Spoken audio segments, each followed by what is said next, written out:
latest quilt. So this is a very large piece of cotton sateen folded over, and then I painted it with fabric paint.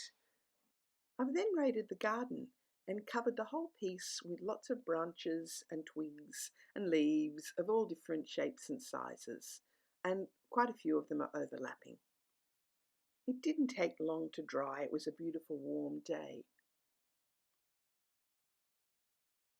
Once I took all the leaves off, I was actually a bit disappointed. It didn't look like I had very much sunprint at all. But remember, I had double folded it? So I peeled back that top layer, and wow, look at all the leaf prints that were underneath. This is the sort of thing I was hoping to see on the top layer.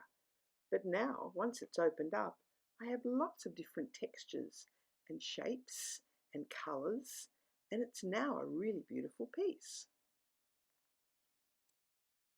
I'm definitely going to have to try this technique again very soon.